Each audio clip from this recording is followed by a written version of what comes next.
eu já quero dizer que foi uma alegria muito grande estar aqui com vocês, um grande privilégio, tá? Eu sei que vocês não têm aqui nenhum tipo de burocracia. Eu não venho com esse terno aqui porque eu acho que seja importante usá-lo para pregar a palavra de Deus. É mais para tentar ficar um pouquinho mais bonito na filmagem, tá? Para gravar e ficar um pouquinho mais apresentável. É só por isso, não é por nada não, tá bom? Mas hoje à noite eu vou falar com vocês aqui por alguns minutos a respeito de algo que está relacionado com o que nós tratamos ao longo da conferência teológica. Não vamos falar especificamente de questões mais técnicas e profundas sobre o livre-arbítrio, o predestinismo, o suposto controle absoluto e soberano de Deus, como os calvinistas falam, que é, na verdade, uma caricatura da verdadeira soberania divina testemunhada pelas Escrituras. Mas o assunto que eu quero usar para encerrar essa semana inteira tem tudo a ver com esse assunto, mas ele trata das coisas de uma forma mais prática. A gente vai falar da vida como ela é. Vamos falar sobre exemplos de coisas que acontecem conosco em nossa vida, em nosso dia a dia. Como, por exemplo, há pessoas que têm dúvida do porquê alguém nasce cego, alguém nasce com um determinado problema por causa de situações que fogem ao nosso controle. E como somos pessoas religiosas, cristãos, que consideram a palavra de Deus como uma fonte autoritativa sobre as coisas da vida, a gente quer saber se isso tem ou não tem ligação com os planos de Deus, né? Os propósitos de Deus. E às vezes, por falta de conhecimento nosso, a gente acaba tentando colocar na conta de Deus toda e qualquer mazela que porventura assole a nossa família, nossos amigos, a nossa cidade e assim por diante. Não estou dizendo que Deus não interfira no curso da vida como ela é, tá? Não estou dizendo isso. Mas o problema é que às vezes nós colocamos tudo nas mãos dele. Porque jargões, clichês, né, frases, o evangeliquez do dia a dia muitas vezes responsabiliza Deus por coisas que de fato não tem necessariamente a ver com ele. Mas examine no dia a dia o folclore cristão brasileiro e você vai ver que está na boca de qualquer um dizer que tudo acontece porque Deus quer. Não, está nas mãos de Deus. Deus controla tudo. Deus sabe o que faz. Dá o frio conforme o cobertor. O que tiver de ser, será. São frases aleatórias, populares, que dão a ideia de que Deus é que está no controle de tudo. Puxando as cordinhas, controlando o mundo como se fôssemos fantoches ou marionetes. Então, uma pergunta como essa, por que alguém nasce cego? Ela é uma pergunta autêntica, eu acho que ela merece uma resposta, e é interessante que nós tenhamos um texto bíblico onde os próprios discípulos de Cristo tenham se indagado a respeito da mesma questão. Abre lá comigo em João capítulo 9, versículo 1, e vamos dar uma olhadinha no que o texto diz. João 9, 1. Mas eu vou ler a minha versão, inicialmente, que é a que eu gosto de usar para pregar, que é a revista e atualizada de João Ferreira de Almeida. Mas depois eu quero apontar algumas coisas que eu considero serem erros da versão que eu uso para pregar, a minha versão predileta para pregar, e depois a gente vai tentar descobrir o que foi que aconteceu aqui, tá? Mas, versículos 3 e 4 de João capítulo 9. Vocês sabem a história, né? Eu acho que eu vou acabar lendo do versículo 1 mesmo, para a gente poder observar o contexto, né? Diz que caminhando Jesus viu um homem cego de nascença, e os seus discípulos perguntaram para ele: Mestre, quem pecou? Ele ou seus pais, para que ele nascesse cego? Para começo de conversa, eu acho essa pergunta ridícula, né? Como é que a pessoa vai pecar para nascer cega, meu Deus do céu? Só se a pessoa estava lá no mundo da pré-existência das almas, fazendo alguma coisa que não devia, e aí, porque pecou antes de nascer, nasceu cega. Tem sentido isso, gente? Você acha que tem sentido? Levante sua mão, nós queremos orar por você. Isso não tem sentido. Mas tudo bem, o que a gente não entende às vezes é que, presta atenção, nem toda pergunta dos discípulos de Jesus demonstravam sua capacidade espiritual, interpretativa, intelectual. Muito pelo contrário. Antes do Senhor Jesus Cristo ter morrido e ressuscitado, antes de ele ter subido ao céu e ter concedido o Espírito Santo, antes deles terem sido cheios, batizados, com a evidência bíblica de falar em outras línguas, cá entre nós, eles falavam muita besteira, tá? Falavam muita besteira. Então a gente não pode se ater às perguntas, às indagações, às dúvidas dos discípulos, porque eles estavam ainda no IBPJ, né, gente? No Instituto Bíblico aos Pés de Jesus. Estavam no seminário igual a vocês, aprendendo. Então, é claro que a pessoa vai ter dúvida. É claro que a pessoa vai querer perguntar. É claro que eles vão querer saber do mestre o que é que ele tem para dizer sobre as dúvidas que passam nas suas cabeças. Numa ocasião, Jesus Cristo falando sobre a importância de perdoar, e ele multiplica 70 vezes 7 no dia a capacidade ou a obrigação do que segue Jesus perdoar o seu ofensor. Quando os discípulos ouviram aquilo, ficaram assustados. E o que foi que eles pediram para Jesus? Senhor, aumenta-nos a fé. Ou seja, demonstravam a ignorância a respeito do assunto, porque ainda não entendiam corretamente que a fé não vem pelo pedir. Não adianta orar, pedir, suplicar, Deus me dá fé, Deus aumenta a minha fé. A fé não vem pelo pedir, a fé vem pelo ouvir, e ouvir, e ouvir, e ouvir a palavra de Deus. Mas tá bom, que bom que eles perguntaram e não fui eu, né? Que bom que eles perguntaram, porque ficou registrado, eu leio, aprendo, né? Porque eu entendo a dúvida deles. Então, quando os discípulos perguntam, quem pecou? Ele ou seus pais? Para que nascesse cego? É uma dúvida real, é uma dúvida autêntica, e eles estavam sendo sinceros. Tem gente que pensa que a gente nasce com alguns problemas por consequências dos pecados passados. É assim que se prega em alguns círculos cristãos, e esse tipo de doutrina é chamada de maldição hereditária, né? Passa do pai para o filho. O pai pecou, aí o filho sofre as consequências. E nós sabemos que lá em Ezequiel capítulo 18, versículo por versículo, Deus vai corrigir esse folclore, essa crendice, esse pensamento religioso. Porque os israelitas na época estavam dizendo, nossos pais comeram as uvas, mas os dentes da gente é que ficaram manchados. Aí Deus vai corrigir essa ideia de que os filhos sofrem uma espécie de maldição hereditária, tá? Então, a pergunta é mais ou menos a mesma coisa. E eles querem saber de Jesus. Quem foi que pecou? Né? Foi ele ou foram os seus pais antes dele nascer cego? E eu vou abrir um parênteses rapidinho, só para dizer que isso não significa que, porventura, se um pai cometeu um erro, isso não possa respingar nos seus filhos. Claro que pode, mas isso não significa que é uma maldição que passa nos genes, não vem hereditariamente. É possível até, por exemplo, um filho ser gerado com predisposição genética para um determinado vício, para um determinado mal, mas predisposição genética não é a mesma coisa de determinismo genético, porque algumas informações podem passar codificadas nos genes dos pais, dos seus antepassados, e aquilo é como um arquivo zipado dentro do corpo daquela criança. E em determinadas situações, ambientes, podem estimular a descompactação daquele código e causar algum tipo de problema. Pessoas com predisposição alcoólica talvez tenham herdado essa predisposição de pais que tinham problema com isso. Mas não é preciso a pessoa praticar aquilo só porque tem predisposição, porque a predisposição genética pode fazer essa pessoa ser mais fraca numa área do que outra pessoa, mas isso não significa que ela não tem o mesmo poder, a mesma ajuda, o mesmo Espírito Santo para poder vencer. Porque cada um de nós é tentado quando atraído e engodado pela própria concupiscência. Eu não sou tentado pela sua concupiscência, você não é tentado pela minha. Cada um de nós é tentado pela própria. Diga amém ou ai de mim, porque é verdade de qualquer maneira, né? Mas, tudo bem. Eles perguntam, Senhor, quem foi que pecou? Ele ou seus pais? Para que ele nascesse cego. E é interessante porque a gente tem uma resposta de Jesus Cristo. Quem é que não quer saber? Por que aquilo aconteceu? Por que fulano nasceu assim? Jesus respondeu. Mas, infelizmente, nem sempre a boa vontade dos homens que querem nos ajudar funciona como deveria. Porque os compiladores das versões, a comissão que fez a tradução, as versões que nós compramos nas livrarias evangélicas mais próximas da nossa casa, nem sempre são exatamente o que o texto original estava dizendo. Na minha versão, por exemplo, na revista e atualizada, a resposta de Jesus está assim, ó. Versículo 3. Nem ele pecou, nem seus pais, mas foi... Tem o foi aí? Bota a versão corrigida fiel, se vocês estiverem aqui atrás. Vê se tem aí a versão corrigida fiel. Na minha versão diz, foi para que se manifestem dele as obras de Deus. Como é que diz a corrigida fiel? Jesus respondeu, nem ele pecou, nem seus pais, mas foi assim.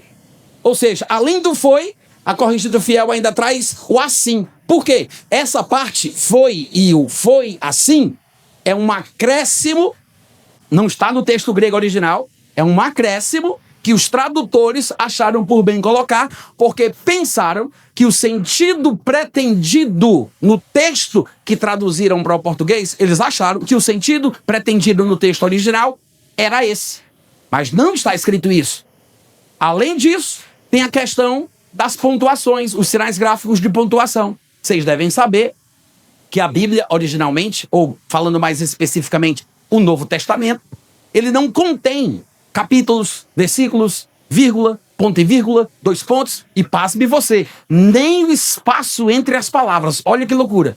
Era tudo escrito, originalmente, com letras maiúsculas, que eles chamavam de unciais, sem vírgula, sem ponto e vírgula, sem espaço entre as palavras. Depois, à medida que o tempo foi passando, o grego foi uma língua que teve várias fases. Veio o grego koiné, da época do Novo Testamento, mas tinha o grego clássico, depois o grego bizantino, hoje tem o grego moderno. Então ele foi se transformando. E ao longo do tempo, claro, as coisas foram sendo acrescentadas de acordo com o entendimento das pessoas sobre o que o texto original realmente queria dizer. Mas nem sempre eles fazem a melhor interpretação. Então lembre-se, o que eles fizeram? Eles tentaram ajudar da melhor forma que puderam, tentando traduzir e colocar em português o texto que eles tinham em mãos.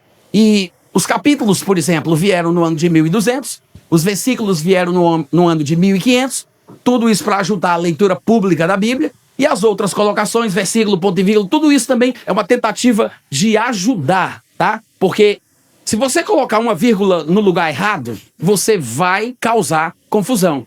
Quantos estão me ouvindo? Você vai causar confusão. E eu acho que durante a conferência eu cheguei a ler um parágrafo da apresentação da minha Bíblia em português. Não li? Eu não sei se alguém que está aqui não esteve presente, então, por causa dos que não estavam, é claro, eu vou ler novamente esse parágrafo de apresentação da minha Bíblia. Todas as Bíblias têm alguma coisa parecida, porque afinal de contas, por mais que chamemos a Bíblia de a Palavra de Deus, né, as Escrituras inspiradas, que por isso são úteis para ensinar, educar, corrigir, repreender, a gente tem que lembrar que ao mesmo tempo é um livro debaixo das leis de direitos autorais, com ISBN, ficha catalográfica, tem a editora que publica a versão que você compra. Então, os homens que trabalharam na versão que você tem na mão, têm alguma coisa para dizer sobre o texto que você considera inspirado. Mas como a gente não considera essa parte técnica importante, normalmente a gente começa a ler a Bíblia em Gênesis capítulo 1, versículo 1. E a gente não olha o que está escrito no prefácio, na apresentação, o trabalho que foi feito, e a gente perde alguns detalhes que às vezes nos ajudam. Por exemplo, na minha versão, Revista e Atualizada de João Ferreira de Almeida, a minha versão, a minha Bíblia física que eu tenho, é uma publicação de 1975. Nessa apresentação da Bíblia, em determinado parágrafo, eles fazem o seguinte comentário: é certo que toda tradução ou revisão da Bíblia Sagrada, ainda que levada a termo por íntegros peritos bíblicos, é sempre trabalho humano e, como tal, sujeito a falhas. Opa! Olha que interessante. Os tradutores da edição que eu possuo, que eu uso para estudar e para pregar, me disseram que eles fizeram o melhor que puderam. São peritos, né? Mas, como é um trabalho humano, obviamente, está sujeito a falhas. Por outro lado, no entanto, pode melhorar. Amém, gente? Como é que vai melhorar? Eu tinha uma Bíblia chamada Bíblia Revisada, publicada pela antiga Juerp, a casa publicadora das igrejas batistas, e nela dizia: dias virão em que maiores conhecimentos possibilitarão uma versão melhor ainda. Ou seja, era uma apresentação daquela versão um pouco diferente dessa, mas também reconhecia que eles fizeram o melhor que puderam, mas tinha algumas coisas que poderiam mudar no futuro se um conhecimento mais preciso fosse alcançado por eles. O que é que eu quero dizer com isso? Eu sugiro que João capítulo 9, nos versículos 3 e 4, nós temos uma sugestão interpretativa pobre, fraca e equivocada. Porque eles colocaram as vírgulas, os pontos e vírgulas e construíram o texto em português de uma forma tal que acabou nos induzindo ao erro. Me parece que o sentido original pretendido ali não era esse. Por quê? Esse foi assim da versão corrigida fiel ou o foi da atualizada, ou qualquer coisa parecida, que dê uma ideia de propósito, de intenção divina, de planejamento, como se isso tivesse acontecido porque Deus quis, porque ele tinha um propósito, né? Essa é a ideia que o pessoal passa quando acrescenta essas palavras ou constrói o texto de uma forma tal para dar esse sentido. Esse tipo de coisa não está no texto original. E eu quero mostrar para vocês como é fácil de resolver esse problema usando uma versão um pouco diferente. Eu vou ler aqui para vocês a versão, por exemplo, da Bíblia Viva. É uma Bíblia que traz o português na forma interpretativa, tipo a NVI, tipo a Nova Tradução da Linguagem de Hoje, tipo a Mensagem, tipo o livro. É uma forma interpretativa e eu acho que ela vai nos ajudar a entender melhor o que é que eu quero dizer. Vou ler nessa versão, tá? Ó, João 9, 3 e 4. Diz assim... Ou seja, eles perguntam quem pecou, este ou seus pais, para que nascesse cego. Aí vem a resposta de Jesus do versículo 3. Nem uma coisa nem outra, respondeu Jesus, vírgula, mas para manifestar o poder de Deus. Ponto. Versículo 4. Todos nós devemos cumprir depressa as tarefas que nos foram dadas por aquele que me enviou, porque resta pouco tempo antes que caia a noite e todo o trabalho chegue ao fim. Ele mudou as palavras, mas o sentido é exatamente o mesmo das outras versões. Exatamente o mesmo. Ou seja, ele está deixando implícito que foi plano de Deus, como se fosse da vontade de Deus, como se Deus tivesse um propósito em permitir que aquilo acontecesse. Mas por que que esse sentido ficou assim? Por causa do lugar onde as vírgulas e os pontos foram colocados. Se eu mudar o lugar do ponto e da vírgula, todo o sentido é alterado. Quer ver só? Perguntaram a Jesus, quem pecou, nem ele ou seus pais? Aí vou ler na versão viva. Nem uma coisa, nem outra, respondeu Jesus. Ponto. Em vez de colocar vírgula, é só colocar o ponto. Tá respondido, tá explicado. Quem pecou, Jesus disse, nem ele, nem os pais. Acabou.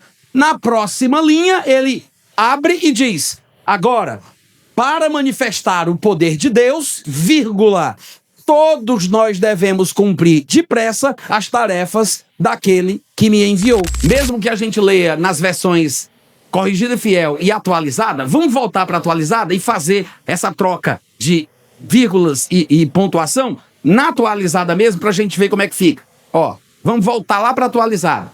No versículo 3, respondeu Jesus, nem ele pecou, nem seus pais.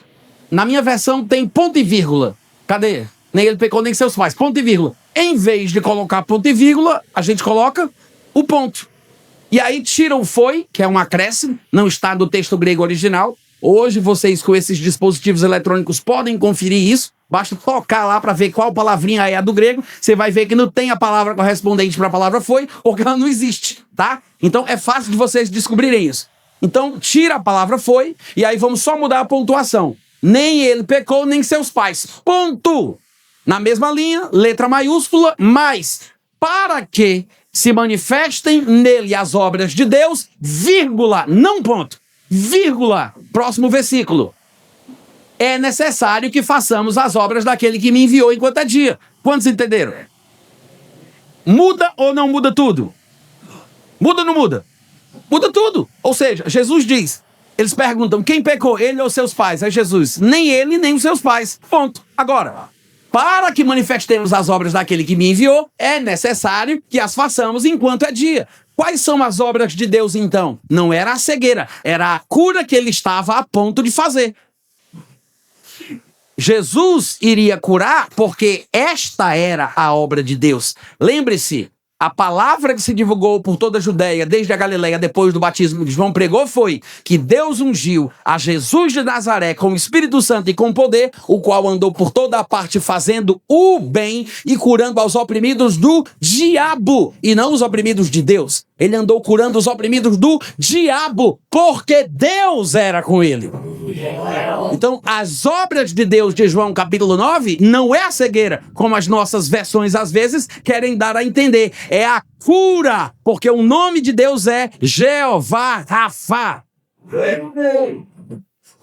É tão importante esse negócio de colocar a vírgula no lugar certo, porque até nas coisas naturais podemos ser mal interpretados, dependendo da forma que a gente constrói a frase. Eu me lembro de uma história que diz que um senhor que era casado, perdeu a esposa, depois de muitos anos vivendo juntos, ele queria fazer uma homenagem para ela, ligou para uma floricultura e pediu uma coroa de rosas para homenagear a esposa, né, no seu velório e tudo mais. E ele disse, olha, eu quero que você faça uma coroa bem bonita e coloque uma faixa, e você escreva na faixa a frase que eu vou dizer. Na terra, amiga e fiel companheira. Aí do outro lado, se tiver espaço, no céu nos encontraremos. E você sabe que essas paradas e entoações de voz são representadas com as vírgulas, ponto e vírgulas, pontuação, etc e tal. O homem lá entendeu tudo errado, aí mandou a coroa de rosas com a frase: na terra, amiga e fiel companheira. Do outro lado, se tiver espaço no céu, nos encontraremos. Porque foi só questão de colocar a vírgula no lugar errado. Mudou ou não mudou o sentido? Mudou tudo, né, gente? Sim ou não? É exatamente a mesma coisa em diversos textos da Bíblia. Lembre disso, tá? Quando você estiver estudando, lembre-se que João 9, ele, infelizmente, foi mal interpretado por quem fez a tradução, e a construção do texto em português, na maioria das versões que nós lemos, nos faz pensar que as coisas ruins, como uma pessoa nascer cego, acontecem porque Deus tem um propósito maior. Não, irmãos. Não é isso que João 9 está ensinando. E nós vemos alguns outros exemplos na Bíblia sobre o que realmente é de Deus e o que não é. Por exemplo, abre comigo lá em Lucas capítulo 8. A gente vai ler daqui a pouco, tá? Vamos ler do versículo 22 ao versículo 25. Não agora, levanta a cabeça. Vamos ler todo mundo junto, olha essa covardia. Esse trecho que a gente vai ler, ele trata sobre um acontecimento. Tira daí, tá? Porque senão o pessoal não presta atenção em mim de jeito nenhum. Tira daqui. Esse texto, ele fala sobre um acontecimento banal da nossa vida. Banal. Coisas que se repetem cotidianamente. Porque o texto vai ser importante por causa de como ele foi registrado. Porque o registro é a parte inspirada, não o acontecimento em si. Daqui a pouco eu vou falar mais sobre isso e vocês vão entender. Mas o que o texto diz sobre o que aconteceu naquele dia vai nos explicar sobre muitas coisas que acontecem conosco. O registro aqui é um momento em que Jesus simplesmente queria sair de um determinado lugar para outro. É só isso. Jesus estava com seus discípulos em uma determinada margem de um lago e quis passar para outra margem. A Bíblia diz que é isso o que aconteceu. E claro que enquanto navegavam, Jesus estava cansado, foi dormir e aí veio aquela tempestade de vento no lago que fazia com que os que estavam no barco corressem perigo de morrer. Jesus acorda e tal. Então, esse é o texto. Todo mundo conhece o texto, mas veja que é um acontecimento banal. É como uma viagem de um determinado ponto para outro. Todos nós passamos por coisas semelhantes. Às vezes, uma viagem literal, né? Sair de Caxias do Sul para Campina Grande, sair de um ponto A para um ponto B, uma viagem de fato e de verdade, mas às vezes podemos pensar a respeito de projetos que temos na vida. Sei lá, cursar um nível superior, um relacionamento conjugal, fazer uma faculdade, desenvolver uma profissão. Ao longo do processo da realização do nosso propósito, do nosso desejo, é comum que sejamos surpreendidos por forças que tentem nos parar, que sejam contrárias ao que nós queríamos fazer. Normalmente, o crente, quando é surpreendido por uma força contrária ao seu propósito, ele já acha que é porque Deus não quer. É ou não é? Eu sei que é verdade. A maioria das vezes, o crente já disse, se não deu certo, é porque Deus não quis. Porque Deus sabe o que faz. Deus dá o frio conforme o cobertor. Não é? O folclore cristão. E nós, evangélicos, nós também pensamos do mesmo jeito. E é interessante que esse texto esteja na palavra de Deus, porque Jesus é o protagonista. Ele está lá. Jesus está lá. E Jesus no barco, olha só, a presença de Jesus no barco não impediu a tempestade de chegar. Natan, por que você está gritando tanto? Porque eu estou emocionado. Ou seja, todo dia o crente quer fazer uma coisa, aí vem um problema, o que é que o crente faz? É porque Deus não quis. Não estou no centro da vontade de Deus. Porque se eu tivesse na vontade de Deus, isso não tinha acontecido. Bem, você está fora dos planos de Deus. Vai ver que tu pecou no mês passado, não deu dízimo. Sempre é assim, a insegurança, a vulnerabilidade do crente. O crente não se sente seguro para tomar decisão de nada. É frouxo, é medroso, é covarde. Não sabe a liberdade que Deus lhe deu para escolher, para decidir, para querer, para avançar. E fica logo com esse mimimi, esse chororô. Ai, meu Deus, me desculpa, o que é que eu fiz de errado? O que é que a gente faria nessa situação? Alguns de vocês se ajoelhariam, levantariam as mãos para o céu e diriam: oh, meu Pai, saboroso Deus.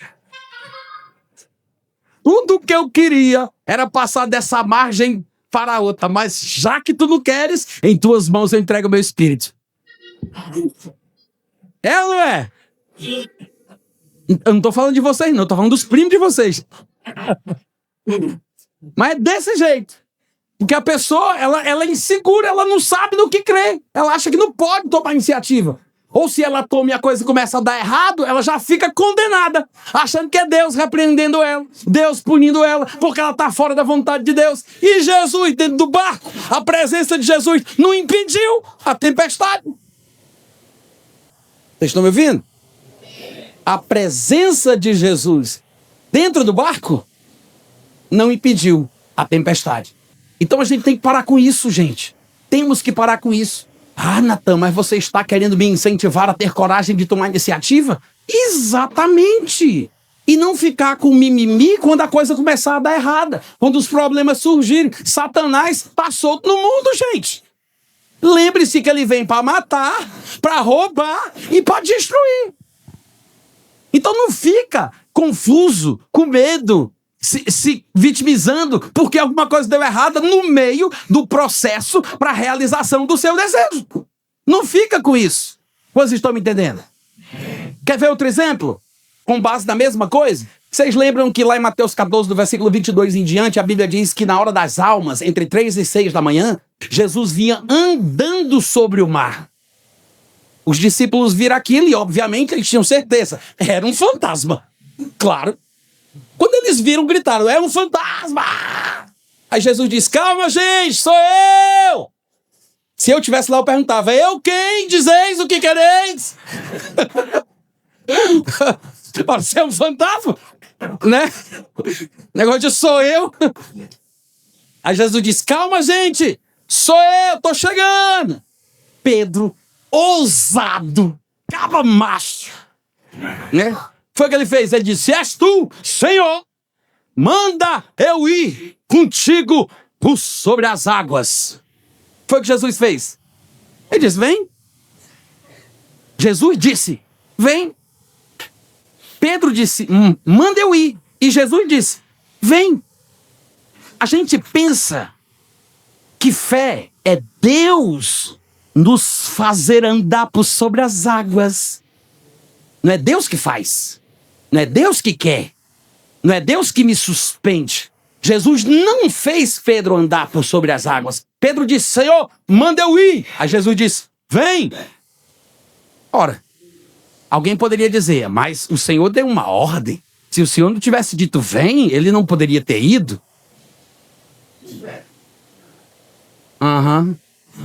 Mas vocês já pensaram que foi Pedro que mandou ele mandar? Alô? Vocês já pensaram que foi Pedro que mandou ele mandar? Vamos lá, gente. Estou pregando muito bem hoje à noite. Cadê os amigos? Aleluia. Pedro disse: Senhor, se és tu, manda eu ir. Aí Jesus disse: vem. Se a gente estivesse lá, o que a gente fazia? A gente ia falar: hein? Aí Jesus disse: vem. Quem? Né? O medo. Porque a gente crê que Deus é que vai me fazer andar por sobre as águas. A Bíblia diz: Pedro desceu do barco. Pedro andou sobre as águas. Pedro foi ter com Jesus. Oh, glória! Ou seja, eu acho que a gente está lendo a Bíblia de forma errada. A gente não está lendo direito. Porque a gente vê coisa onde não tem. E o que tem a gente não vê. É importante a gente observar o tanto de responsabilidade, de autonomia, de autoridade Deus nos deu quando nos criou uma duplicata em espécie da categoria divina. Deus acredita mais em nós do que a gente acredita nele. E se Deus não levasse em consideração quem nós somos, Deus estaria descreditando a sua capacidade de criar. Porque foi Deus que nos fez assim. Amém, irmãos? Mas tá. Lá em Lucas 8, versículo 22, está escrito: aconteceu que num daqueles dias, Jesus entrou num barco em companhia dos seus discípulos. Para ficar bem claro que Jesus estava no mesmo barco. Diga aí, Jesus estava no mesmo barco. Olha para o coleguinha do lado e diz: Jesus estava no mesmo barco. Amém? No mesmo barco.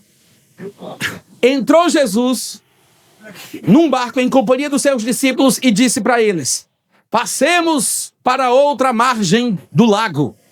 E partiram. Enquanto navegavam, diz o versículo 23, Jesus adormeceu e sobreveio uma tempestade de vento no lago, correndo eles o perigo de só sobrar. Só sobrar é naufragar, morrer afogado, tá? Aí eu pergunto para vocês, por que que isso aconteceu? Por que que a tempestade veio? Qual era o problema? Jesus estava em pecado? Sim ou não? Jesus estava fora da vontade de Deus? Jesus tinha esquecido de dar o dízimo do mês passado? Não. Por que que isso aconteceu? Você já percebeu que o curioso é que o texto não diz por que que aconteceu? Já começa dizendo, aconteceu.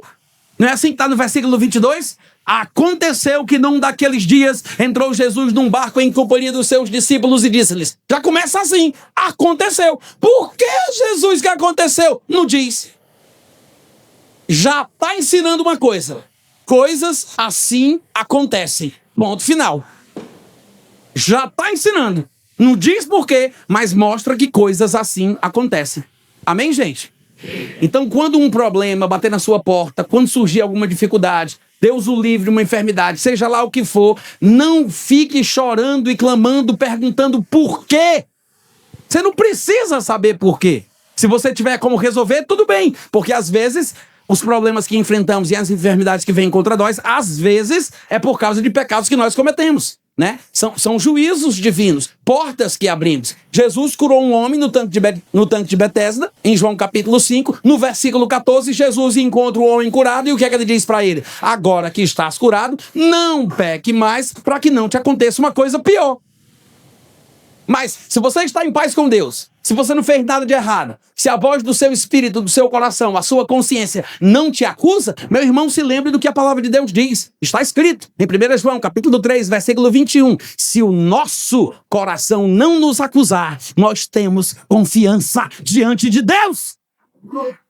Não é se Satanás não acusar, não é se minha esposa não me acusar, não é se meu inimigo íntimo não me acusar, é se nosso coração não nos acusar. Amém, gente?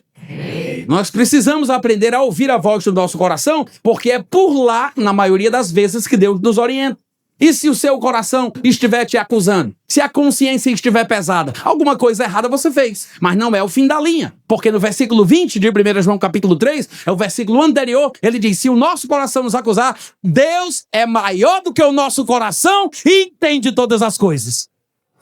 Então tem jeito, dá para se arrepender, dá para confessar o pecado, dá para receber o perdão e seguir em frente. Mas é bom a gente se treinar a aprender a ouvir a voz de Deus através do nosso coração. Amém, gente? Mas se você não fez nada de errado, se você não pecou, meu irmão, se está tudo bem, não seja tímido, não seja covarde, não tenha medo, vai para cima, compadre, vai para cima. O que foi que Jesus fez? A tempestade veio, não foi? Aí o que foi que Jesus fez? Ele repreendeu o vento. Uau! Repreendeu o quê? Vocês sabiam que o vento faz parte da criação de Deus? Por que tá tão quieto aqui agora? Vou perguntar de novo. Vocês sabiam que o vento, o mar, porque Jesus repreende os dois. Vocês sabiam que o vento e o mar fazem parte da criação de Deus? Sim ou não? Sim. Ora, se Jesus repreendeu a própria criação de Deus por estarem se comportando de uma forma fora da sua vontade, isso significa que o mundo jaz do maligno. E nós devemos usar a nossa fé em nome de Jesus e desfazer as obras do diabo. Eu sei que quando eu digo isso, algumas pessoas podem pensar, mas como assim, Natan? Obra do diabo? Você não acabou de falar que o vento é obra de Deus? É criação de Deus? O vento sim, o tsunami não. O vento sim, o furacão não, a tempestade não. Porque se vem para matar, vem para roubar, vem para destruir, isso não pode ser de Deus. Amém, gente? Se a gente parasse para pensar, essa tempestade aí de Lucas capítulo 8, ela veio de Deus ou veio do diabo? O que é que vocês me diriam? Trabalho de equipe, vai, pergunta, coleguinha. Veio de Deus ou veio do diabo? Hein? É muito fácil da gente descobrir. É muito fácil. Jesus Cristo recebeu ou repreendeu? Ele vai repreender o que o pai dele faz? Não, porque ele era doido, né? Ele não era doido. Jesus havia dito em Mateus capítulo 12, versículo 25, todo reino dividido contra si mesmo ficará deserto. Toda cidade ou casa dividida contra si mesma não subsistirá. Se Satanás expulsa Satanás, dividido está o seu reino. Se nem Satanás expulsa Satanás, como é que Jesus vai repreender a obra de Deus? Faz sentido? Não faz sentido. Tem alguma coisa errada? Então, quando Jesus se coloca contra alguma coisa, é porque a coisa contra a qual ele se coloca não é do mesmo reino dele. É por isso que ele disse, se eu expulso os demônios pelo Espírito de Deus, é porque o reino de Deus chegou aqui. São dois reinos, duas coisas diferentes, um contra o outro. E Jesus repreende o vento porque naquele instante, naquele momento, o vento, o mar, as ondas estavam fora da vontade de Deus. Fora. E até porque a Bíblia diz em 1 João capítulo 3, eu não sei se é versículo 8 ou versículo 18, mas Jesus disse, o Filho de Deus se manifestou para desfazer as obras de quem? Do diabo. Ele se manifestou para desfazer as obras do diabo e não as obras do seu pai. Ele não iria se dividir contra o seu próprio pai. O reino de Deus não está dividido. Então, de uma vez por todas, tira da tua cabeça essa ideia de que a criação está sob total e completo domínio e controle de Deus. Porque Deus não está puxando as alavancas, apertando os botões para cada acontecimentozinho que se dá aqui no mundo. Muita coisa funciona no automático. E a coisa está bagunçada porque desde quando Adão cometeu alta traição e entregou o controle e o domínio do mundo nas mãos de Satanás, a coisa desandou. Até mesmo o reino animal está fora do prumo, está alterado, está bagunçado. Porque os espíritos imundos e os demônios estão fazendo a festa. Então, às vezes acontece. Em alguns lugares, demônios têm mais liberdade que outros. E não pense que podemos expulsar os demônios do Brasil para a Argentina. Porque não dá. Eu não estou falando da Argentina, pode ser para qualquer lugar da América Latina, para qualquer lugar do mundo. Não dá. Porque se fosse possível expulsar o demônio de um canto para o outro, Jesus teria feito isso. Não teria? Teria. Paulo teria feito isso. A igreja primitiva teria feito isso. Eu tenho autoridade sobre os demônios, mas não tenho autoridade sobre o ser humano criado à imagem e semelhança de Deus. Posso expulsar o demônio da pessoa, mas a pessoa pode chamar ele de volta. Ele sai, mas volta.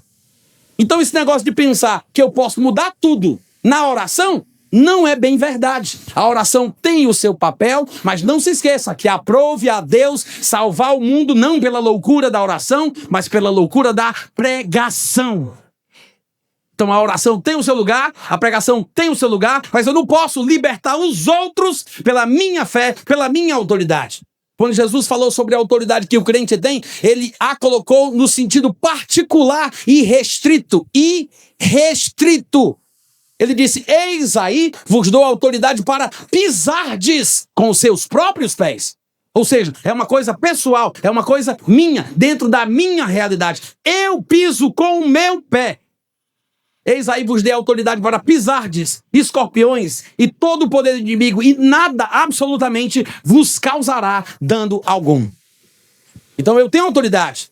Em primeiro lugar, sobre a minha própria vida. Eu posso ajudar alguém pela minha fé, desde que a pessoa concorde comigo. desde que a pessoa queira pegar uma carona na garupa da minha fé. É possível que alguém ajude outra pessoa, mas eu não posso simplesmente expulsar o demônio de alguém e achar que vou resolver os problemas do Brasil se o povo fica chamando o demônio de volta o tempo inteiro. Amém, gente? Então a gente tem que saber a autoridade que temos, quais os limites dessa autoridade, mas precisamos entender esses princípios fundamentais para que a gente não fique iludido achando que tudo que acontece, acontece porque Deus quer. Porque não é. Nem tudo que acontece, acontece porque Deus quer. Mas eu preciso falar de mais algumas coisas para trazer mais base para o que eu estou falando aqui. Bom, em primeiro lugar, por que é importante a gente estudar esse texto de forma mais detalhada possível? Porque eu creio que esse texto, ele é inspirado por Deus. Toda a Escritura. Versículo 23. Enquanto navegavam, ele adormeceu. E aí vem o que diz o restante do versículo, mas eu quero chamar a atenção para o fato de Jesus ter ficado com sono. Jesus adormeceu. Muitas vezes, como temos esse espírito de autocomiseração, né, que a gente sempre se acha menor do que a gente realmente é, a gente olha para um texto como esse e diz assim, mas Jesus era Jesus, né, meu irmão?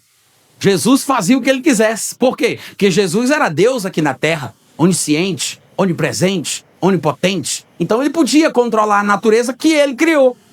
E desse jeito a gente se exclui da possibilidade de repetir as ações de Jesus Cristo, de imitar o comportamento dele, tendo o mesmo tipo de ousadia, agindo com o mesmo tipo de fé contra coisas que viessem contra nós. Então, normalmente, a nossa tendência é se achar muito inferior, muito pequeno, se diminuir mesmo e se excluir da possibilidade de repetir o que Jesus fez, né? É assim que, na maioria das vezes, a gente interpreta esse texto. Você vai ver que essa interpretação é equivocada, não exatamente agora, mas na conclusão da história, no resumo da ópera. Depois que Jesus repreende o vento e repreende o mar, ele repreende os discípulos, dizendo que eles foram incrédulos, perguntando cadê a fé deles. O que mostra que Jesus pensava diferente. Porque se ele achasse que os homens não poderiam fazer nada, ou que não poderiam ter tido um comportamento diferente, Jesus não os teria repreendido por isso. Se o que eles fizeram foi buscar ajuda em Jesus, para Jesus resolver o problema, e se esse comportamento fosse louvável, Jesus não os teria repreendido no final de tudo. Tá? Mas o que eu quero dizer é que às vezes nós interpretamos as coisas assim. Não, Jesus fez porque Jesus pode. Jesus é diferente de mim. E justamente por ser diferente, eu não posso fazer o que ele fez. E aí a gente fica tímido, covarde, com medo. E nunca se inspirar a repetir as ações, a imitá-lo, a ousar e fazer um pouco mais. Justamente por isso. Mas eu quero ler 3 textos que parecem ajudar a gente a entender melhor a humanidade de Cristo. Lá em Marcos, capítulo 3, do versículo 7 ao versículo 10, nós temos uma passagem interessante. É uma passagem que raramente é lida ou citada pelos pregadores, porque não tem o registro de um milagre, uma multiplicação de pães, um paralítico se levantando, não tem uma coisa assim extraordinária. O que a gente vê é o contrário disso. E talvez por isso a passagem sempre passe batido, né? O texto passa batido e a gente não observe o que ele ensina para nós.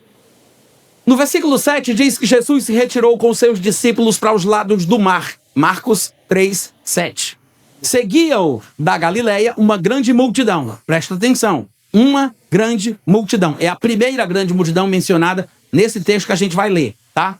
Também da Judeia, de Jerusalém, da Idumeia, da além do Jordão, dos arredores de Tiro e de Sidom, outra grande multidão. 2 grandes multidões até agora.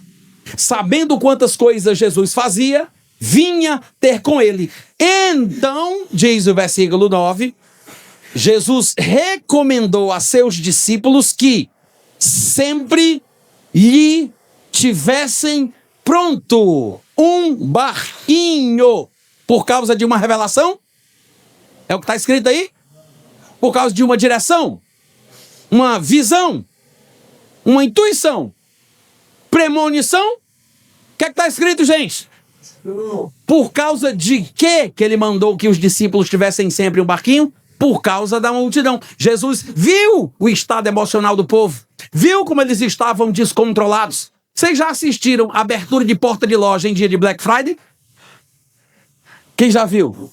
Já viu o desespero? Imagina isso. Qualquer pessoa vai ser curada de qualquer doença que tiver. Quem tocar no homem recebe a bênção. Olha o desespero.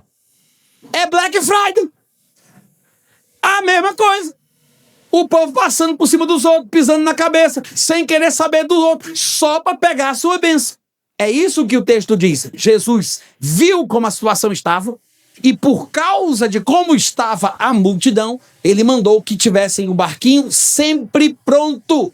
Ele não queria ser surpreendido. Ele era prevenido. E ele fez isso por causa da multidão, a fim de não o comprimirem, pois ele curava a muitos, de modo que todos naquela multidão que padeciam de qualquer enfermidade pulavam em cima do homem, se arrojavam a ele para o tocar. Consegue imaginar a cena? O povo querendo passar por cima da cabeça um do outro para pegar em Jesus, para arrancar um tufo de cabelo dele. O que foi que Jesus fez? Jesus não era besta. Burrice não é fruto do Espírito. O que foi que Jesus fez? Ele disse, gente, presta atenção. Deixa um barquinho aí pronto aí na beira da praia. Apronta aí. Por quê? Porque se esse povo pulasse em cima de Jesus, o que é que Jesus faria? Pulava dentro do barco e diz, afasta, afasta, afasta. É isso que o texto está dizendo, gente. É isso que o texto está dizendo. Jesus pediu para os discípulos deixar um barquinho ali no gatilho, pronto, por causa da multidão. Porque pulava em cima dele, para pegar nele, porque quem pegava era curado de qualquer doença que tivesse. Aí o que foi que Jesus fez? Ele se preveniu. Você já parou para pensar as implicações teológicas que tem você descobrir pelo texto inspirado que Jesus se prevenia? Sabe por que a pessoa se previne? Porque ela não sabe o que pode acontecer. Mas Jesus não era besta. Diga, Jesus não era besta. Burrice não é fruto do Espírito. E ainda tem gente que diz assim, Natan, eu acho que esse negócio de fazer seguro é incredulidade. Se você soubesse o que vai acontecer, você não precisa fazer. Mas se você não sabe, não tem problema nenhum. Até Jesus fez. Foi ou não foi? Até Jesus fez. Agora, o que é interessante, será que a nossa teologia ela está em linha com os textos da Bíblia? Principalmente esses que a gente despreza? Sabe por que ninguém prega sobre esse texto? Sabe por que ninguém fala sobre ele? Porque não tem pão sendo multiplicado. Não tem paralítico jogando a arboleta fora. Não tem nenhuma cura extraordinária. Aí a gente só come o que quer e morre do jeito que não quer. Falta uma dieta balanceada. Diz amém, criatura? Falta uma dieta balanceada, né? A gente entendeu o outro lado da moeda. Ver como é que as coisas são. Amém, gente? Mas tem mais. Marcos capítulo 11. É aquele texto da figueira que Jesus jogou aquela praga e pegou. Marcos 11, inclusive eu tenho um livro só sobre esse assunto, só sobre a figueira de Marcos 11, versículo por versículo. Eu acho que é o meu melhor livro que eu escrevi até hoje, tá ali atrás, não sei se ainda tem, para falar a verdade. O nome do livro é A Força Divina da Fé, tá? Esse é um dos textos mais importantes de toda a Bíblia sobre fé. Marcos 11. Jesus Cristo está naquela época do seu ministério terreno, morando em Betânia, que ficava a mais ou menos 2.775. Tira da tela, tá? O pessoal já não está olhando para mim mais aqui, ó. Jesus estava morando em Betânia, que era distante de Jerusalém, mais ou menos 3 quilômetros, 2.775 metros. Então, ele morava perto dos seus amigos, Lázaro, Maria e Marta, e todo dia pela manhã ele saía para Jerusalém, fazia essa caminhada de 3 quilômetros, ministrava o dia inteiro, fazia o que tinha que fazer, terminava o dia, ele voltava para Betânia e assim sucessivamente durante aquela fase do seu ministério terrestre. Num desses dias, ele sai de casa, mas a Bíblia diz que ele estava com fome. Olha aí o que diz, Marcos 11, 13. Eu vou até ler um versículo antes, porque mostra que ele estava com fome. Versículo 12, diz assim, no dia seguinte, quando saíram de Betânia, indo para Jerusalém, Jesus teve o quê? Ele teve o quê? Foi uma revelação? Foi uma direção? Uma visão? Premonição? Foi o quê? Fome. Fome. Ele teve o quê? Jesus tinha fome. Sentia sono, era tentado como nós, até morrer ele morreu. né? Porque aos homens está ordenado morrerem, vindo depois disto o juízo. Jesus também tinha fome. Por causa dessa fome, não foi uma direção de Deus, não foi uma coisa espiritual. Deus não estava querendo usar a fome de Jesus para poder levá-lo a ensinar uma lição sobre fé. Não, ele estava com fome, só isso. Quando estava com fome, viu de longe uma figueira com folhas, e presta bem atenção agora, essa parte é muito profunda, eu sei que muita gente não vai conseguir acompanhar o raciocínio, mas eu vou dizer bem devagar. Jesus foi ver se. Jesus foi ver se. Sabe por que Jesus foi? Porque ele não estava lá. Eu deixo a igreja meditar, daqui a pouco eu retomo. Jesus foi porque ele não estava lá. Ele não estava lá. Mas algumas pessoas que pensam que Jesus estava em todos os cantos, por ser supostamente onipresente, ele não precisava ter ido. Mas a Bíblia diz exatamente isso. Ele foi. Ele foi o quê? Ver. Porque não era onisciente. Alguém poderia dizer, mas ele deveria ter puxado a espada justiceira e dei minha visão além do alcance. Não, ele foi ver se tinha figo. Ele não foi criar figo. Ele foi ver se tinha. Porque ele estava com fome.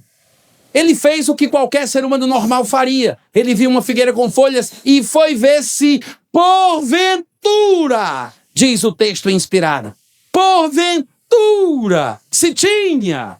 Ele não sabia se tinha. Ele foi ver se. Diga amém. Ele foi ver se, porventura, acharia alguma coisa. Aproximando-se dela, ou seja, agora que já dava para ver de perto, porque o versículo diz que ele estava de longe, ele viu só as folhas, ele foi ver se tinha o quê? Folha? Não, porque ele já viu. Ele queria ver se tinha o quê? Figo. Porque ele estava com fome. Ele queria comer. Aí viu que não tinha figo, a não ser folhas, porque não era tempo de figos. Isso aqui é o que deixa muita gente confusa. Porque a figueira é uma árvore que tem as suas particularidades. Aqui do Brasil, por exemplo, nós temos uma árvore chamada jabuticabeira. Ela tem as suas características próprias. Ela dá o fruto em todo o pé, todo o canto, não é só no ramo onde deveria ser, mas em todo o canto, né? A figueira, por exemplo, ela primeiro dá um figo verdinho, que eles chamam até de outro nome lá, mas esse figo que não é comestível, ele vai amadurecendo no pé e não tem nenhuma folha. À medida que o figo se transforma no figo comestível, a figueira já está cheia de folhas. Se a figueira tem folhas, é porque ela tem figo. Mas isso quando a estação é normal, quando é tempo de figos. Se não é tempo de figos, então ela não é tempo de folha. Não dá para ter folha quando não é tempo de figo, porque se ela tem folha, normalmente tem figo. Aquela figueira era uma anomalia da natureza, estava doente e enganava as pessoas que olhassem para ela. Tanto que Jesus viu que ela tinha folha e quando a figueira tem folha, tem figo. Mas ele não sabia se tinha, porque não era tempo de figos. Então ele estava com fome e ele foi ver se, porventura, quem sabe, se tem algum figo para comer. Quando chegou lá, viu que não tinha. O que foi que ele fez? Ele amaldiçoou a figueira. Nunca ninguém jamais coma fruto de ti. Uma coisa interessante para a gente entender por que Jesus achou por bem matar a figueira, é que numa parábola Jesus já tinha contado o que ele pensava sobre isso. Ele disse que um determinado homem possuía uma videira, uma vide, e nessa vide ele plantou uma figueira. Aí o agricultor ficou responsável de colher frutos dessa figueira. E o dono da terra perguntou ao agricultor se ela tinha figos. E ele disse, não tem. Aí o dono diz, então corta ela da terra. Aí disse, não senhor, vamos fazer o seguinte, vamos adubar, vamos regar, vamos tratar. E aí quem sabe no próximo ano ela não vai dar figo? Aí o dono disse, não, então tudo bem. Cuida aí, faça alguma coisa e depois a gente vê o que acontece. No próximo ano chega o dono para o agricultor e diz, e aí, deu figo a figueira? Aí disse, senhor, não deu certo. Aí ele disse, então corta ela da terra, porque não tem sentido uma figueira doente, que não serve para nada, ficar ocupando a terra inutilmente. Então, quando Jesus Cristo amaldiçoou a figueira, ele faz exatamente o que ele achava que deveria ser feito em árvores assim, como ele expressa na parábola que ele contou. Ele não usou uma ferramenta de corte, ele não usou uma serradeira, um machado, uma foice, ele usou o que ele tinha na hora, o poder da fé. Ele disse: nunca, jamais coma alguém fruto de ti. E a figueira secou desde a raiz. Amém, gente? Agora, o que é interessante, Jesus precisou ir para ver se tinha figo. Eu sei que às vezes nós pensamos assim: os acontecimentos dos quais a Bíblia fala são inspirados por Deus para nos ensinar grandes lições. Mas esse pensamento está errado. Os acontecimentos dos quais a Bíblia fala nem sempre são inspirados. Alguns sim, outros não. O que é inspirado é o registro sobre o acontecimento. O texto que conta o que aconteceu é a parte inspirada. Eu vou dar um exemplo. Nós temos palavras de Satanás na Bíblia? Coisas que Satanás disse? Temos ou não temos? Temos. Até na tentação de Jesus, nós vemos Satanás falando com ele e dizendo: se tu és filho de Deus, atira-te daqui abaixo. São palavras de Satanás. Espera aí. Satanás foi inspirado pelo Espírito Santo a dizer o que ele disse, para que a sua fala estivesse no livro sagrado? Sim ou não? Não. Então, Satanás não foi inspirado para dizer o que ele disse, para que as suas palavras estivessem na Bíblia. O acontecimento do qual a Bíblia fala nem sempre é inspirado. Mas o que a Bíblia diz sobre o que aconteceu sempre é. Quantos estão me ouvindo? O que é que isso me ensina? Que a tempestade de vento do lago não foi necessariamente controlada por Deus, enviada por Deus, movida por Deus, inspirada por Deus. Não precisa ser. O que é que me abençoa? Não é o acontecimento. Porque os acontecimentos dos quais os textos falam não são necessariamente inspirados por Deus. Mas o registro do que aconteceu, a construção, as palavras, os detalhes, os termos são inspirados. É isso que eu tenho que considerar e não ficar tentando ler a mente de Deus, procurando chifre em cabeça de cavalo, coisas que a Bíblia não diz. Eu tenho que pegar o texto do jeito que ele é, porque essa é a parte inspirada da coisa. E o problema da teologia de hoje em dia é o quê? E além do que está escrito, querer descobrir o que Deus não quis falar. Eles procuram o que Deus não disse. O que não está escrito é o que eles querem saber. E a parte que está escrita é desprezada todos os dias. E nós repetimos o mesmo erro dos escribas e fariseus. Por causa da nossa tradição, estamos invalidando a palavra de Deus. Vocês estão me ouvindo, gente? Então, você observa que Jesus foi ver se, porventura, tinha alguma coisa para comer, mostrando limitação. Mostrando que Jesus se encontrava numa condição muito parecida com a nossa. Então não podemos pensar: só Jesus podia repreender o vento, só Jesus podia fazer isso. Quem sou eu? Jesus é Jesus. Quem sou eu? Então nós vemos diversos textos que mostram limitações de Jesus, mostrando de coisas que ele não sabia. Há muitos textos assim. Eu estou citando apenas 3 para você, né? Marcos 3, Marcos 11, e o último que eu quero citar é o que está escrito lá em Lucas capítulo 8. Quando Jesus está indo para a casa de Jairo, para orar pela filha dele que está à beira da morte, aí vem uma mulher e se mete no meio da história da outra pessoa. A mulher do fluxo de sangue, sem pedir permissão, sem ter preenchido o formulário, não marcou o agendamento com o pastor, se mete na história do homem. Jesus estava indo para a casa de Jairo, aí vem a mulher e se mete na história dele, sem ser convidada. Por quê? Ela sofria horrivelmente de uma doença, que alguns dizem que era uma espécie de menstruação crônica, não conseguia ser curada, uma hemorragia que não parava, não sarava, e ela, o texto diz, eu não vou ler tudo, mas eu vou citar, depois vocês conferem, a Bíblia diz que a mulher ouviu a fama de Jesus, que ele curava, que ele abençoava, e as pessoas eram abençoadas por ele. Ela ouviu falar da fama de Jesus e disse consigo mesma. Ela não precisou se aconselhar com o pastor, com o rabino da igreja, para perguntar se podia ou não podia, se tinha pelo menos uns 3 versículos que prometesse isso, se Jesus já tinha pregado: tocai em mim, eis que vos digo, tocai em mim. A mulher inventou aqui da cabeça dela. Ela disse: se eu pegar na roupa desse homem, eu vou ser curada. Loucura! Ela inventou isso, gente. Mas Jesus não a repreendeu. Pedro quis andar sobre as águas, Jesus não repreendeu. Sabe o que é que falta na gente? Ousadia, intrepidez, coragem. A mulher disse, se eu pegar na roupa desse homem, eu vou ser curada. Ela estava se baseando em quantos versículos para pedir isso? Jesus tinha pregado esse tipo de coisa? Não. Ela inventou isso. Ela inventou isso. Aí o que é que acontece? Aí vem ela por entre a multidão, toca na roupa de Jesus pelas costas. Pelas costas. Olha o que diz aí o versículo 44. Veio por trás dele. Uau! Isso quer dizer o quê? Jesus nem viu a mulher. Nem viu a mulher. Ele não estava consciente dela. Não sabia do problema dela. Ele nem viu a mulher chegando. A mulher veio por trás.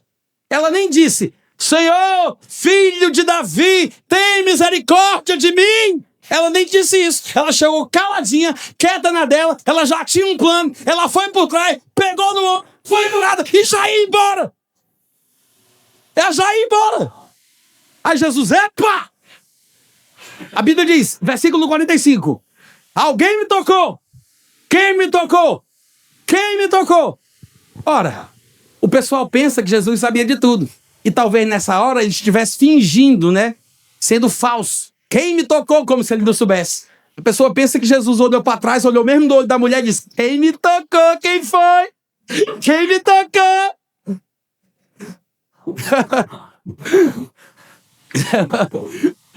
Não, gente. Ele perguntou sério. Ele queria saber quem era. Porque a gente já sabe que nem sempre Jesus sabia de tudo. Já entrou na nossa cabeça esse negócio. A gente já entendeu. A mulher pegou nele pelas costas. Ele não viu o que aconteceu, não sabia quem era, mas ele explica por que ele tinha certeza que alguém tinha tocado nele de forma diferente. Não é aquele toque de popularidade, não. Fala aí, nego. O povo apertando ele. Até os discípulos acharam estranho, porque ele disse, quem me tocou? Aí os discípulos, no versículo 45, respondem, mestre, a multidão aí te aperta, te oprime, né? E tu vem perguntar quem foi? Foi todo mundo, né? Todo mundo. Não, era um toque diferente.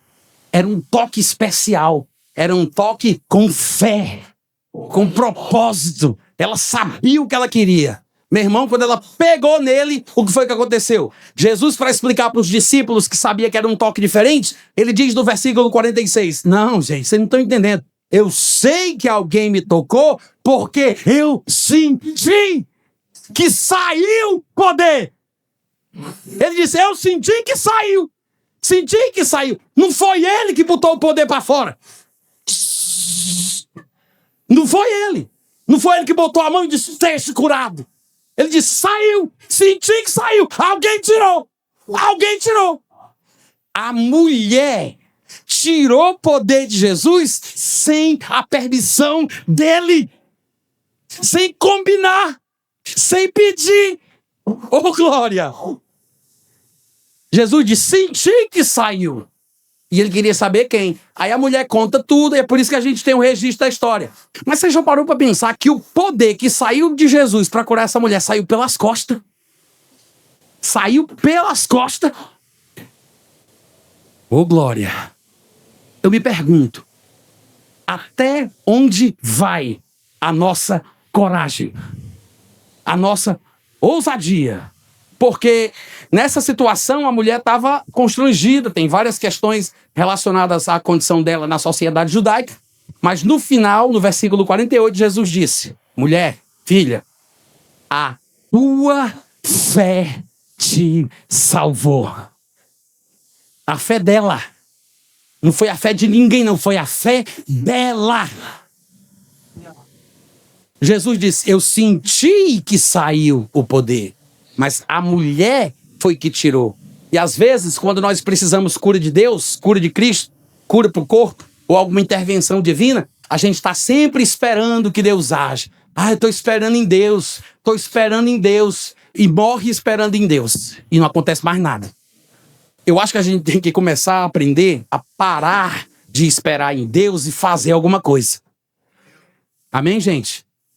para isso, claro, a gente precisa conhecer mais os textos do Novo Testamento, o que as Escrituras ensinam sobre fé, sobre esta autonomia que Deus colocou nas mãos do homem, dos seus filhos. Porque senão a gente continua nessa lenga-lenga que não resolve nada, dizendo que está esperando em Deus. É da vontade de Deus que a gente tome iniciativa. Eu sei que todo pai responsável, quando tem o seu filho menor de idade que não pode andar com as próprias pernas, ele carrega o filho nos braços. É normal, mas vai chegar um dia que o pai vai soltar o menino no chão, vai tomar distância e vai dizer, agora vem pro papai, vem pro papai. Ele vai ter que andar sozinho. Nós precisamos aprender sobre essa autonomia, sobre essa ousadia, sobre como podemos usar a nossa fé para fazer coisas diferentes, intervindo no rumo da situação que nos cerca. Amém, gente? Voltando lá para Lucas capítulo 8, no versículo 24, o texto diz que, chegando-se a ele, despertaram-no dizendo, mestre, nós estamos perecendo. Despertando-se Jesus, repreendeu o vento, repreendeu a fúria da água, tudo cessou e veio a bonança. E aí vem o versículo 25, que é a moral da história. É a conclusão de tudo. Jesus repreendeu o vento, repreendeu o mar, mas agora ele vai repreender os discípulos. Uau! O que foi que os discípulos fizeram de errado? Eles acordaram o único que eles achavam que podia dar conta do problema. Eles correram para Jesus porque criam que Jesus tinha fé. Eles tinham fé na fé de Jesus. Eles fizeram o que eles achavam que era a coisa mais certa de se fazer. E a gente vive imitando esse comportamento, né? Mas Jesus os repreendeu por isso. E Jesus disse, onde está a vossa fé? Ou seja, a fé deles, não a fé dele. Eles criam que Jesus cria. Eles tinham fé na fé de Jesus. Mas Jesus não ficaria aqui para sempre. Ele estava ensinando aos discípulos o que fazer, como reproduzir e replicar as mesmas obras. Jesus só estava dando o pontapé inicial. Eles tinham que exercer a fé deles. Mas os discípulos embasbacados, admirados, ficavam olhando para Jesus e dizendo, meu Deus, quem é este que até os ventos e as ondas repreende e lhe obedecem? Não é isso que o texto diz? Eles, possuídos de temor e admiração, diziam uns aos outros, quem é ele que até aos ventos e às ondas repreende? Ou seja, eles já tinham visto Jesus repreender a febre obedecia. Jesus repreendia espíritos de enfermidade, os espíritos obedeciam. Jesus repreendia os demônios obedeciam. Jesus repreendeu uma figueira, a figueira obedeceu. Jesus aproveitou isso e ensinou que alguém pode repreender um monte, o monte vai obedecer. Aí eles dizem, até os ventos e as ondas ele repreende e lhe obedece. E ficaram, quem é ele? Quem é ele? Mas Jesus não estava falando dele. Jesus não veio para se amostrar. Ele não veio para concorrer para a segunda vaga da pessoa da Trindade. Ele não está se amostrando para os anjos. Ele não desceu para mostrar quem é que manda aqui. Ele fez o que fez por nós. Tudo o que Jesus viveu foi por você e por mim. É por isso que Jesus chama a atenção dos discípulos para repreendê-los pelo comportamento errado que tiveram. A pergunta retórica de Jesus é, cadê a fé de vocês? Lá em Marcos 4:40, o registro do mesmo episódio diz assim, por que sois assim tímidos? É o que diz lá em Marcos 4:40. Por que sois assim tímidos? Como é que não tendes fé? Jesus não viu fé neles. E isso é importante, que às vezes a gente pensa que a fé é uma coisa invisível, que só Deus sabe quem tem e quem não tem, né? O que é uma grande tolice, porque não é isso que a Bíblia ensina. Mas só Deus sabe quem é que tem fé e quem não tem. Eu acho que o pessoal se atrapalha com isso, porque lembra de um versículo que diz que a fé é a convicção de fatos que não se veem, certeza de coisas que se esperam. Aí o pessoal pensa, já que está tratando de coisas invisíveis, não tem como o homem saber. Só Deus sabe quem tem fé e quem não tem. Não, gente. A Bíblia não diz que a fé é invisível. A Bíblia diz que a fé é a convicção em fatos invisíveis. É a certeza em coisas que se esperam. O que significa é que os fatos são invisíveis, mas a convicção neles, que é realmente a fé, dá para ver na cara. Dá para ver na cara. Dá para ver quem tem fé. Dá para ver quem não tem. A fé é um ato que se expressa pelas palavras, no semblante, no comportamento. Não tem como fingir que você tem fé. Por que que muitas pessoas ouvem sobre testemunhos de pessoas que foram curadas pela fé e tentam imitar o comportamento de quem crê, parando de tomar remédio e morre? Porque imitar o comportamento de quem crê não é a mesma coisa de ter fé. Quantos ouviram o que eu falei? A fé é uma coisa que dá para ver na cara quem tem e quem não tem. Jesus estava pregando na casa de Pedro e a Bíblia diz que abriram o eirado. 4 amigos de um paralítico desceram ele no lugar onde Jesus estava e o texto fala que Jesus, vendo-lhes a fé, disse ao paralítico: filho, estão perdoados os teus pecados. Porque a fé dá para ver. Lá em Atos, capítulo 14, versículo 13, se eu não estiver enganado, Paulo estava pregando na região da Galácia e em Listra havia um paralítico desde o ventre da mãe que nunca tinha andado, o qual ouvia Paulo falar que, fixando nele os olhos e vendo que ele tinha fé para ser curado, disse para ele: levanta agora, firma-te direito sobre os teus pés. E ele pulou, ele saltou, porque a fé dá para ver. Vocês estão me ouvindo? É por isso que Jesus disse: cadê a fé de vocês? Porque não havia fé. Dava para ver que ela não estava ali, pelas palavras, pelo comportamento. Porque Jesus os repreendeu? Porque Jesus esperava que numa próxima situação semelhante, eles se comportassem de forma diferente. Um pai repreende o filho porque ele espera que o filho entenda que numa próxima situação semelhante, ele haja de forma diferente.